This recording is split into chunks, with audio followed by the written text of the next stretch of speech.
Dear Changemakers, distinguished guests, today, besides celebrating the launch of a book, we are also celebrating the journeys of several young people in their quest for making changes, starting from what is the most important and also the most difficult place, our own life. What is education? It is not merely acquiring particular knowledge or skills for a profession. That sort of education is available in books, on the internet. You only need to know where to find it. Much of the book learning you have derived over the years, you will remember. More of it you will forget.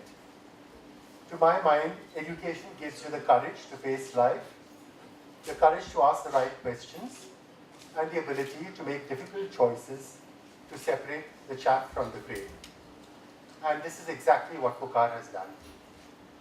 Over the past 8 years, Pukaar has taken 2,200 students or youth through a life-changing experience. The youth across 50 communities have participated in 200 projects, and Pukaar has provided them with an alternative education program, to use a cliche, an education for life, not just for livelihood. Pukaar has enabled them to build an understanding of research methodology, to comprehend what was happening in their own local context and relate it with the larger changes in society.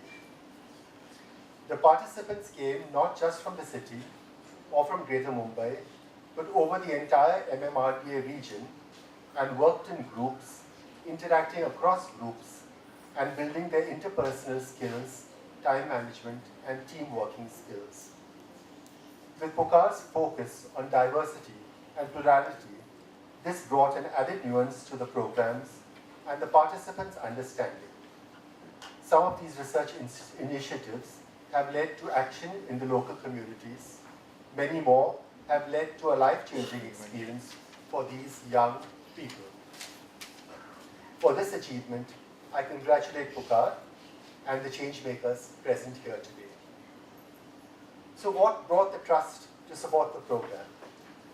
The Sir Ratan Tata Trust works on a vision embodied by the founder's will to work towards the advancement of education, learning, or other works of public utility. While specific directions were left to the wisdom of the trustees, the founder did clearly mention that the work which we had to support was not just done from a stereotypical point of view, but with innovation and high public accountability.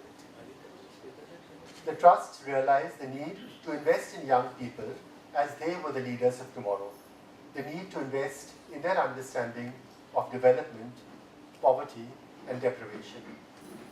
The trusts began the programs that expose students in colleges and schools to the less privileged through fellowship programs, internships, and structured exposures.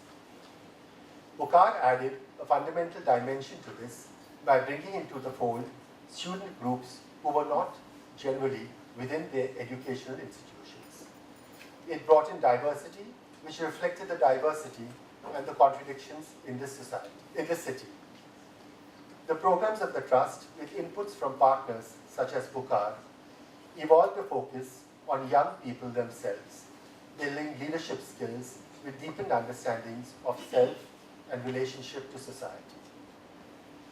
Results of the evaluation show that volunteering and involvement in programs such as the ones under Youth and Civil Society of the Trust lead to enhanced confidence, skills, and employment.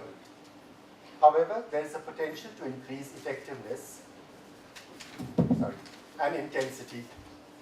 30% of the youth fellows of the programs, like Pukaar today, are continuing their journeys by participating in other fellowships.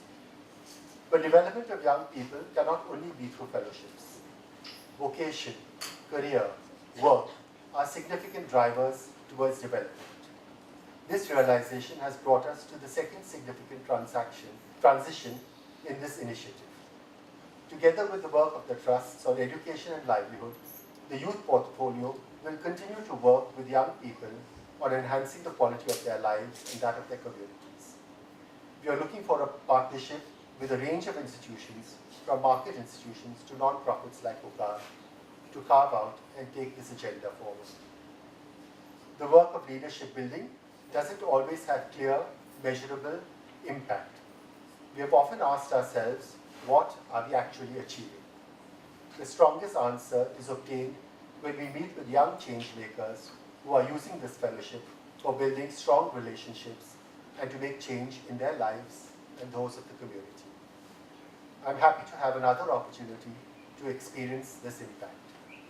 I extend once again my best wishes to the PUCAR team and to each and every one of you all in your continuing journey through life. Thank you.